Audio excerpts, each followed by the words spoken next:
All right, all right, all right. Welcome to the Tuesday night Principal Chiro broadcast from DE and Band of Brothers. I'm Dr. Brian Moriarty, your esteemed host for tonight's exciting call with Dr. Brett Casanova Rini. But before we get started here, guys, I want to wish you all a happy Thanksgiving, happy belated Thanksgiving. Hopefully, everybody had a great holiday. And speaking of the holidays, it's beginning to look a lot like Christmas over here at Casa de Moriarty here. My wife's been doing some work here, so I want to give you a little tour here before we get going with the call. We've got the FCS Christmas party here on Saturday, or holiday party, excuse me. So we are decking the halls here in Palm City, Florida. I think my wife has gone above and beyond this year. But I want to give you a little taste of what we're doing here for the holidays with the Florida Chiropractic Society. And everyone's welcome this Saturday. I know we've got some out-of-towners like the Liebermans coming in for this one and people from all over the state. I know the Cherries are coming across Florida, but if you guys are in the area and would love to come celebrate with the Florida Chiropractic Society, we'd love to have you. Anyway, DE is coming up here, guys. So let's get that graphic up there, Kat. DE is just 6 weeks away here, guys. January 20th to the 23rd in Sarasota, Florida. Then we come right back in April, 3 months after that. Same spot, Sarasota. Then we are in Atlanta for August and Atlanta for October. Nice spacing this time every 3 months for the DEs. So get registered, guys. We're just 6 weeks out from Dynamic Essentials. I can't believe it. It's coming back here once again. So get yourself registered. Want you to be a part of an awesome conference, and we'll go from there. So we've got DE on the horizon. We've got back-to-back Sarasotas, which is never a bad thing because it's beautiful here in sunny Florida in January and April, so it's gonna be a nice time. A lot warmer than Atlanta. We had that because of their crazy mask rules in Sarasota last year, so we are making it happen this year.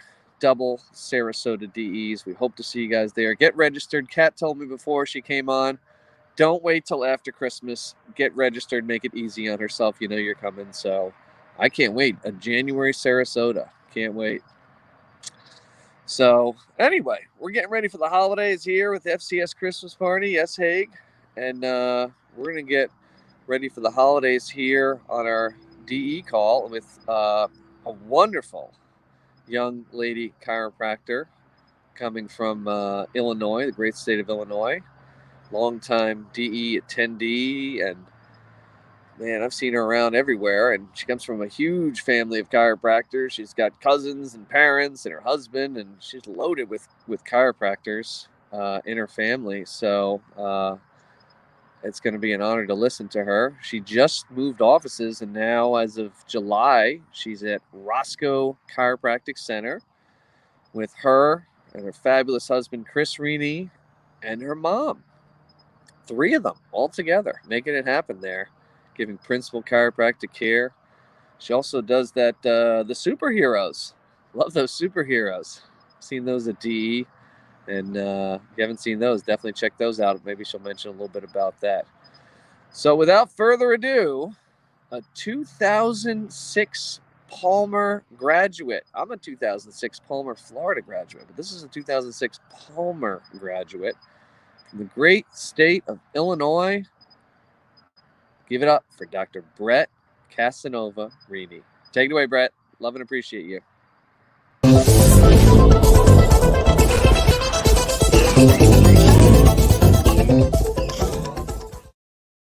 Thanks, Brian. So as he mentioned, since June, I have been on a journey. We've closed our office, my mom and I, and my journey has been of self-discovery and growth. At the end of May, my mom and I closed our office, as we've said, 15 years, our practice of 15 years to go into practice with Chris. We had already decided that I would take some time to rest and recuperate once we did that.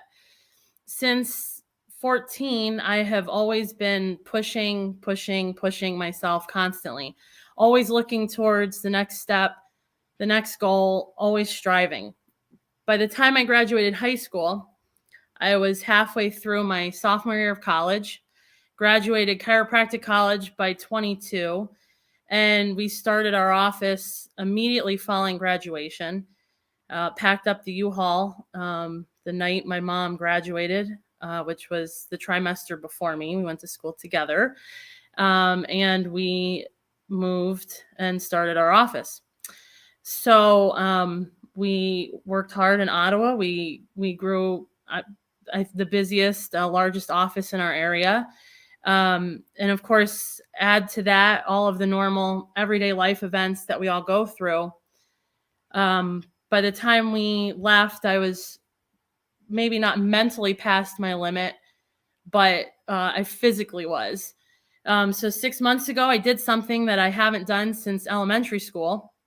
I've taken time off, and I have approached my time off probably somewhat like I approach work, diving headfirst into working on myself.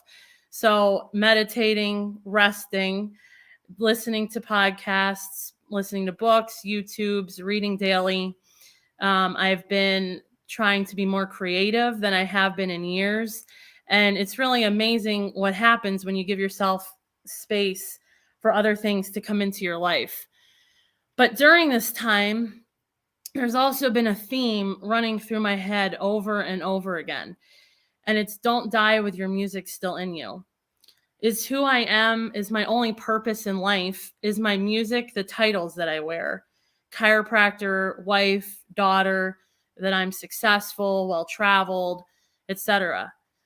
We spend so much of our lives trying to figure everything out. What are we supposed to be doing? Find your passion and you will never work a day in your life. And Chris and I talk about this a lot. Is that true? Is everyone's job their passion, or just a select group of lucky people? I mean, there's some jobs that, you'd wonder if it would really be someone's passion. But does your job have to be your passion, or can you find passion outside of it that fills your soul? So don't die with your music still in you. It sounds so big and so overwhelming. It makes me want to sit and question everything in my life. What am I doing? Am I living my passion? Am I going to get to the end of my life and have all kinds of regrets? Am I going to get to the end of my life and say, what if my whole life has been wrong, as Ivan Illich did in The Death of Ivan Illich by Tolstoy?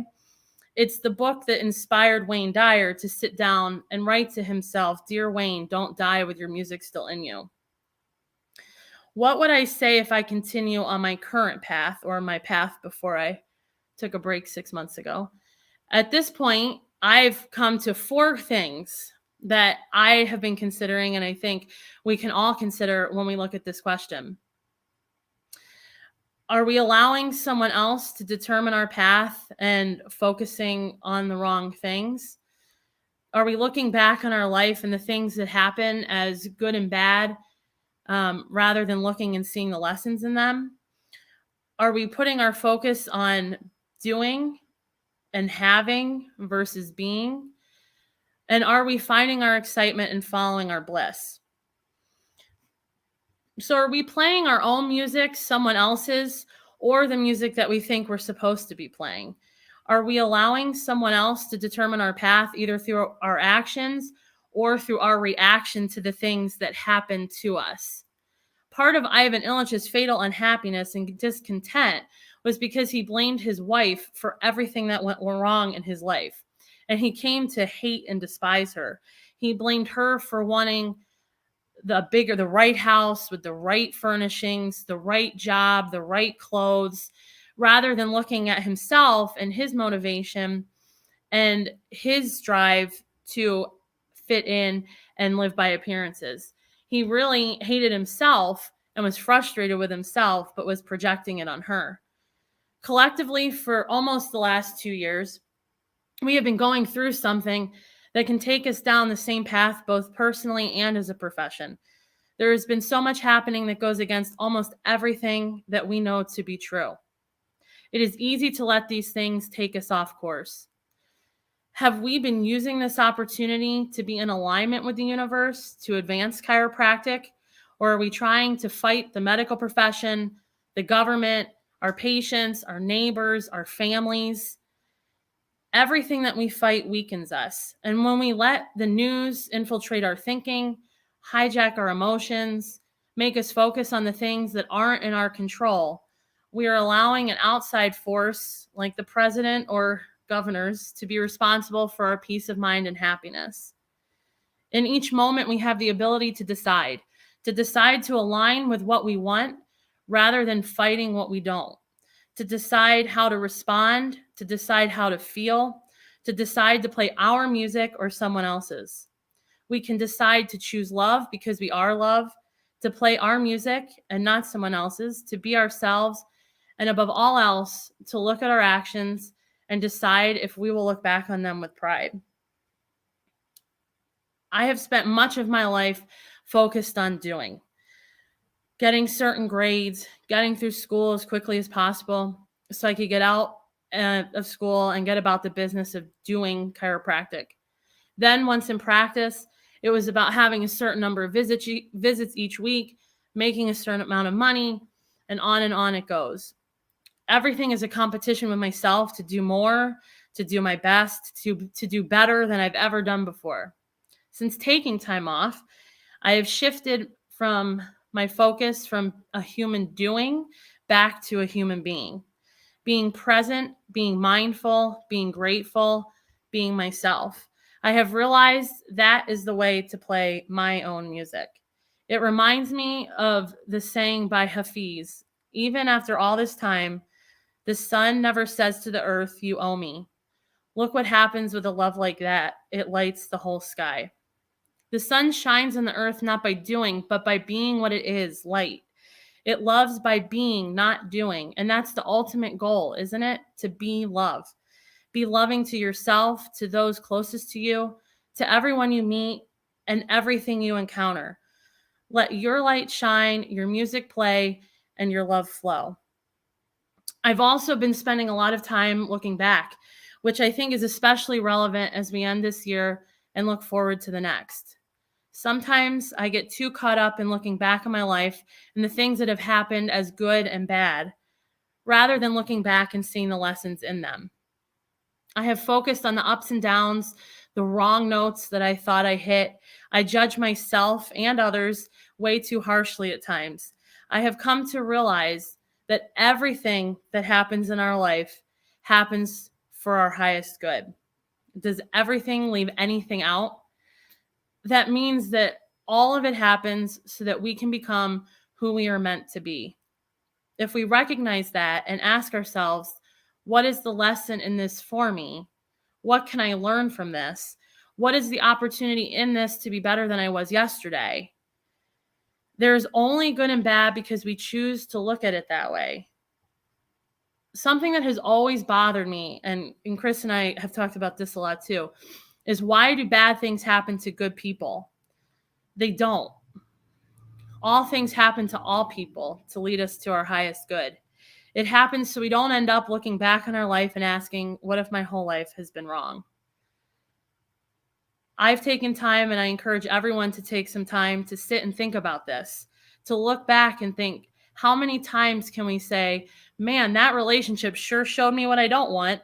Now I can find someone that will help me grow, show me love, and let me love deeper. Thank goodness I didn't get that job because I found something even better. In each moment, we can choose to take a second, pause to see the lesson and the blessing. This is hearing the music play in our lives and enjoying melody. Have you ever met someone who you just know is doing exactly what they should be doing? Sometimes it can happen at the grocery store, at Starbucks, anywhere. But I think most of us usually think about this in relation to famous people because it's so obvious when they're doing exactly what they're supposed to be doing. People like Mozart, Shakespeare, Michael Jordan, they have or had a clear natural ability for something. There's a story that some of you may have heard before, and it's one of my favorites, that towards the end of Mozart's life, a young student asked his advice on how to write a symphony. Mozart said, "It is a difficult and complex form. I would suggest that you first write a few keyboard sonatas and maybe a string quartet or two before you start thinking about writing a symphony." But Mozart, the student insisted, "You were writing symphonies when you were far younger than I am." Mozart replied, "I never asked how." Whether true or not, the story illustrates the idea that we are born with a purpose and a mission inside of us. We are here to follow our innate plan, to learn and grow, to become the highest version of ourselves. What is this mission? As I said earlier, is it the titles that we carry through life? Is it the house that we have, the car that we drive, the money we make, or the letters after our name? As I've been thinking about this, I kind of went down a rabbit hole. So just follow my train of thought for a minute.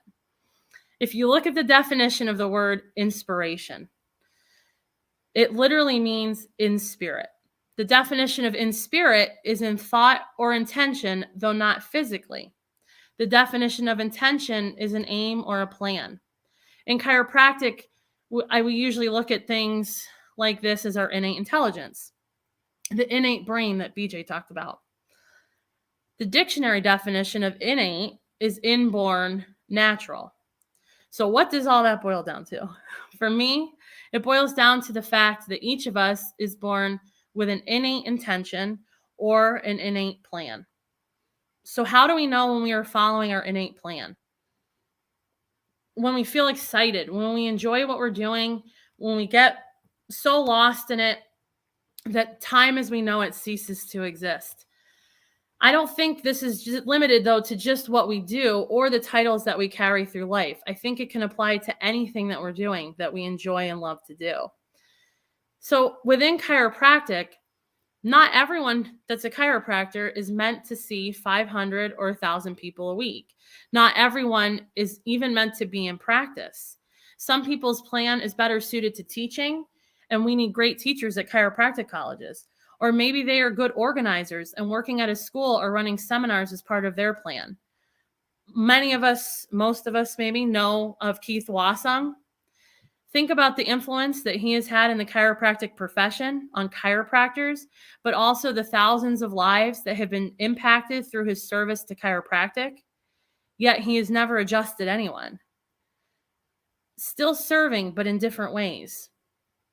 I think we should follow our bliss, follow the things that excite us, do them as much as possible, as long as they don't harm others, and then you are following your innate plan. Yes, we have a home phone, and it never rings until right now. I don't have to be Mozart to enjoy music. I may not write a symphony, but that doesn't matter. I don't have to be Shakespeare to enjoy writing, or Michael Jordan to enjoy playing basketball. Although for me, it'd probably be more like Michael Phelps with swimming, because I like to swim more than play basketball. To me, it's not about the achievement as much as it's about just enjoying it. Follow that and you will write your own music. So we're only a few weeks away from starting a new year, the time when most of us look back at this past year and then think about starting fresh in the new one. But each day, each moment is a new opportunity to start fresh, to make a new choice. I would encourage you to not wait for a date on the calendar, but to realize that right now, this moment is all we have. Everything that has happened in the past and everything that will happen in the future happens in one single moment. One that we will never have again. One moment, one note at a time, we write the music of our life. Let's all get to the end of the song and realize that we enjoyed it more than we ever thought we could. Thanks, everyone.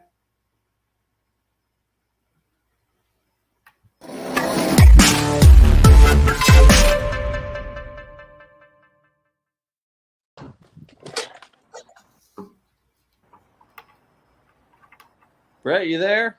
Yep, I'm here. Great job, girl. Thanks. You know, I love Keith Wasong's stuff. I got it in my office, and you're right. He has made a huge impact, and he's not even a chiropractor. I thought that was a great point you brought up there. Yep, it is. I mean, he's really He's done a lot more than some chiropractors have done to promote chiropractic. Absolutely. So thank you so much for being our guest tonight. I know a lot of people were chiming in on Facebook and really enjoyed. And I love when you got the call.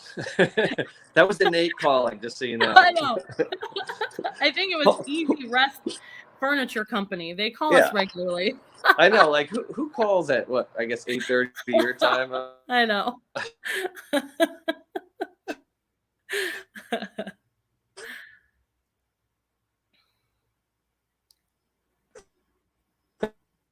Uh-oh. I think you're breaking up. Maybe. On the Principal Car